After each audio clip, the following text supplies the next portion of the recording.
Baie welkom weer by die Perth Afrikaanse gemeente en ons is nou vandag by die tweede gedeelte van ons Pinksterreeks en soos ek die vorige keer genoem het, ons gaan bietjie stil staan by die genade aspekte wat ons van God ontvang het en hoe dat dit die Heilige Gees is wat hierdie genade aspekte uiteindelik in ons lewens bewerkstellig, maar ook deur ons lewens bewerkstellig.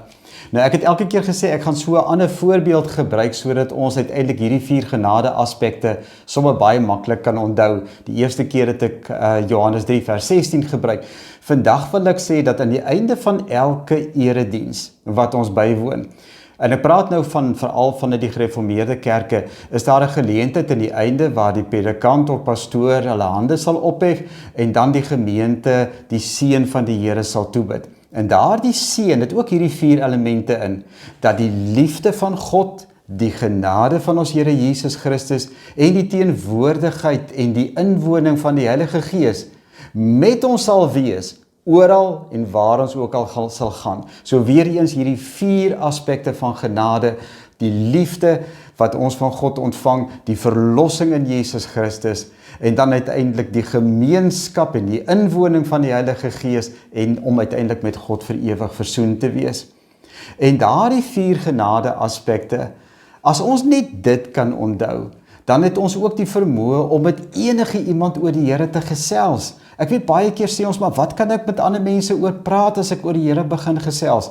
Jy kan oor enige een van daai 4 praat, afhangende van wat die behoefte is. Ons het reeds gesê, as iemand behoefte het aan liefde, vertel hom van God se liefde. En hier by hierdie tweede aspek, gaan dit dan veral oor die feit dat baie mense die behoefte in 'n lewe aan vergifnis. Hulle weet hulle lewe is nie wat dit behoort te wees nie. Hulle voel hulle is op pad na nêrens en daar is by hulle behoefte aan 'n herstel. En dit is waarom God sy seun gegee het. Hy het hom gegee, nie net in terme van die feit dat hy na die wêreld toe gekom het nie, maar dat hy gelei en gesterf het, dat hy opgestaan het en dat hy lewe en in en deur ons wil lewe. En dit is wat ons uiteindelik vandag bietjie by gaan stil staan. Nou vir daardie doel wil ek vir ons lees uit Romeine 3 hierdie keer, daar vanaf vers 21. Maar nou het die vryspraak deur God, waarvan die wet en die profete getuig, in werking getree. Dit is die vryspraak, hierdie vergifnis wat nie verkry word deur die wet te onderhou nie, maar deur in Jesus Christus te glo. God gee dit sonder onderskeid aan almal wat glo. Kan jy luister net na daai woorde? God gee dit sonder onderskeid aan almal wat dit glo.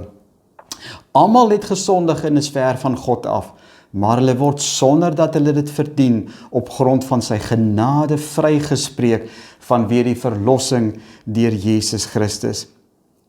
Hom het God gegee as offer wat deur sy bloed versoening bewerk het vir die wat glo. Hierdeur het God getoon wat sy vryspraak behels. Hy het die sondes wat hy voorheen in sy verdraagsaamheid tydelik ongestraf laat bly het, vergewe, maar hy het ook getoon wat sy vryspraak in die teenwoordige tyd behels. Hy oordeel regverdig, deurdat hy elkeen vryspreek wat in Jesus Christus glo. Luister na daai woorde. Die Here sê, ek oordeel regverdig. Ek spreek jou vry, want Jesus het in jou plek vir alles wat verkeerd is in jou lewe, sy lewe gegee. En omdat jy in hom kan glo, en inderdaad in hom glo, vergewe ek vir jou. So hierdie behoefte aan vergifnis is weer eens wat die Here deur sy Gees aan ons bied. En Paulus sê in die gedeelte, dit kom deur geloof. Nou, daar's een ding wat ons baie duidelik moet verstaan. Geloof het altyd te doen met wat die Heilige Gees vir ons gee. En Jesus het vir Nikodemus gesê, Nikodemus, dis onmoontlik dat iemand kan glo as dit nie die werk van God se Gees is nie. Want dis God se Gees wat 'n mens wedergebore. Dis God se Gees wat vir ons in staat stel om die koninkryk te sien, daarin te gaan. Dis God se Gees wat ons oortuig van ons sonde en dat die reg aan Christus se kant is. Dis wat Jesus self in Johannes 14 vir sy disippels gesê het. Weer eens die Heilige Gees help vir ons. Nou as julle my nie glo dat Paulus dit duidelik verstaan het, dat geloof van God af sy Gees afkom nie, kyk maar net wat sê hy in 1 Korintiërs 2, daarvan vers 4. Hy sê nou hierdie boodskap oor Jesus wat ek verkondig, het julle oortuig nie deur my geleerdheid en my welsprekendheid nie, maar deur die kragtige werking van die Heilige Gees. Dis is julle geloof. Hierdie laaste sinnetjie is my so belangrik. Dis is julle geloof nie op die wysheid van mense gegrond nie, maar op die krag van God. Liewe kind van die Here, liewe geliefde, jy wat reeds weet dat die Here jou so lief het, soos wat ons nou by die eerste gedeelte van mekaar gesê het. Jy moet ook verstaan dat die Here jou nie net lief het nie, en wil los soos jy is nie. Hy wil jou verander. En daai verandering begin deur uiteindelik eerlik jou eie gebrokenheid teenoor hom te bely. Dit begin om die vergifnis wat hy vir jou in Jesus Christus bied te aanvaar. Maar nou kom ons weer by daardie gedeelte. As ek die genade van God ontvang, mag ek dit vir myself hou? Daar's nie 'n manier nie.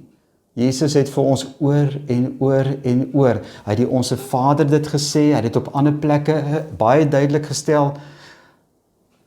Vergewe ander soos wat God jou vergewe het. Soos ek julle vergewe, so moet julle ander vergewe. Nie net kan ons die liefde van God ontvang en vir onsself hou nie. Ons kan ook nie die vergifnis ontvang en vir onsself hou nie. Ons moet vergifnis ook uitdeel. Ons moet dit ook gee. Die vroeë Christelike kerk, die Handelinge 2 gemeente, ek begin al hoe meer verstaan, ek het altyd gewonder, hulle sê hulle was eensgesind en mededeelsaam. Hoe werk hierdie twee dinge uiteindelik in die koninkryk van God, in 'n gemeente ook? Eensgesindheid is eensgesind in alles wat ons van God ontvang het. Mededeelsaamheid is die feit dat ons dit, wat ons van die Here ontvang, deel in 'n wêreld wat hy lief het en wat hom so nodig het. In hierdie aspek, as ons gaan kyk na wat Jesus ook sy disippels geleer het, toe Petrus vir hom vra, maar hoeveel keer, Here, moet ek ander mense kan vergewe?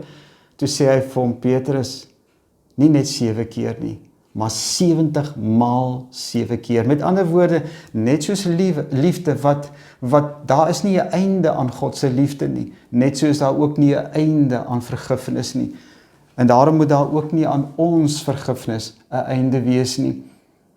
As jy en ek met vergifnis worstel, nie net vergifnis om dit te ontvang vir onsself nie, en ook om dit aan ander te gee, weer eens, dit is die Here se Gees, wat vir jou en vir my wil leer, om te kan vergewe soos God vergewe. En jy sien, dis wat ons bedoel as ons vir mekaar sê, wat beteken dit om meer en meer en meer soos Jesus te word? Dit beteken hierdie dinge, dat hierdie 4 genade aspekte waarby ons gaan stilstaan, meer en meer deur die Heilige Gees in ons bewerkstellig sal word. Iemand het sommer gister vir my gevra, hy wonder wat beteken die evangelie van die koninkryk. Wel, ek is vandag nogal redelik oortuig, dat hierdie 4 genade aspekte, nie net in terme van die ontvang daarvan nie, maar ook veral om dit met 'n totale wêreld te deel, soos Jesus gesê het, dat die einde sal eers kom wanneer die evangelie van die koninkryk aan alle nasies verkondig is, en almal verkondig is, beteken dit dat hierdie genade van God moet vloei tot alle mense, met wie jy en ek in ons daaglikse lewe te doen het. Kom ons bid saam en vra die Here dat sy Gees vir ons ook sal leer om te vergewe soos hy vergewe. Onse Vader, hoe kan ons vir U ooit dankie genoeg sê vir die vergifnis wat ons in Jesus Christus van U ontvang het nie. U het oor ons eie lewe geoordeel regverdig, dat ons nou in hom vrygespreek is omdat ons in hom glo. En daarom weer klink die mooi woorde van Romeine 1 vers 8 in ons harte. Daar is nou geen veroordeling meer vir ons wat in Christus Jesus is nie. Dankie Here, en leer ons om ander te vergewe soos U ons vergewe. Amen.